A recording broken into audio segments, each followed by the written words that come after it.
السلام عليكم ورحمه الله وبركاته. ازيكم يا حبايبي؟ عاملين ايه؟ النهارده ان شاء الله اليوم ال15 معانا في دوره كتاكيت رمضان، وزي ما وعدتكم النهارده ان شاء الله هنشوف الاوزان وصلت لحد فين. بصوا يا حبايبي، هم جعانين لان العلافه عندهم فاضيه، وانا ما رضيتش احط علف غير لما اصور معاكم عشان نوزن الاوزان قبل ما ياكلوا. طيب هنسمي الله، وهو اول كتكوت طلع لنا على الميزان هو لوحده، اللي هو اصغر كتكوت. المفروض ان الاوزان الطبيعيه بتبتدي من 450 في عمر 15 يوم. ده طبعا احنا كنا فاقدين فيه الامل وعارفين ان هو كان صغير اصلا، فده عامل 300 هنقول 330. بسم الله.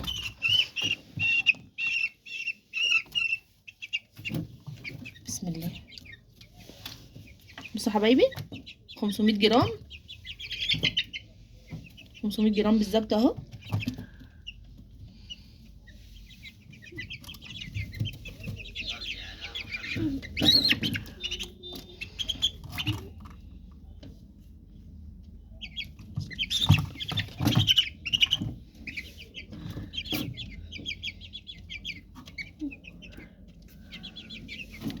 ده 500، هنقول 530، هو 537 بس هنقول 530.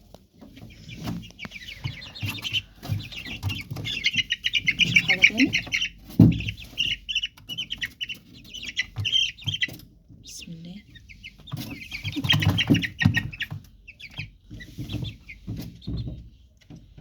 ده 424 اهو حبايبي.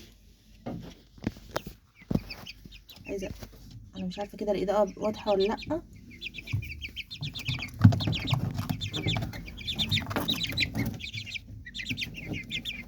نشوف تاني حاجة كده.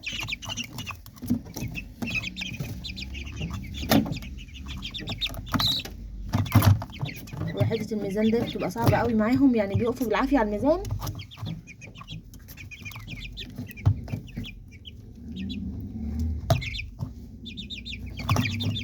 عايزة اوريكم ده.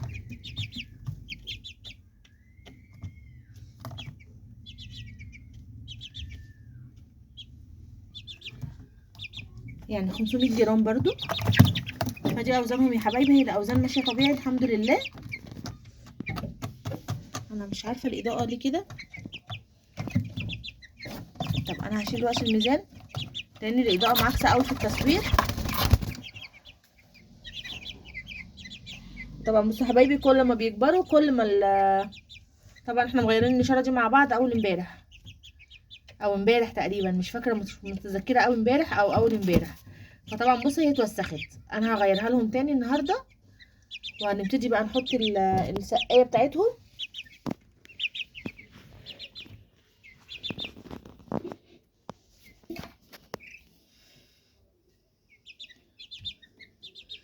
بس حبايبي انا لاحظت ان الفراخ عندي بدأت في عطسة بسيطة، يعني في خنفرة كده بسيطة. فطبعا النهارده هنحط الحلبة زي ما اتفقنا مع بعض، وهبتدي بعد ما هيخلصوا المية دي هحط لهم على المية ليمون، يعني نص ليمونة. طبعا لو ما ارتاحوش على الليمون او على الوصفات الطبيعية اللي احنا هنحطها مع بعض، هضطر اجيب لهم علاج. وانا بفضل بصراحة العلاج البشري، بحب اعالج حاجتي بالعلاج البشري، ومش بكتر في العلاجات علشان مش عايزة الفرخة تبقى واخدة علاج كتير. يعني انا ما بحبش الفرخة، انا بحب اربي الحاجة على طبيعتها كده، ما بحبهاش تاخد علاجات او تحصينات كتير او الكلام ده كله. يعني احنا من ساعة ما جبناهم ما خدوش غير التحصينات الاولية.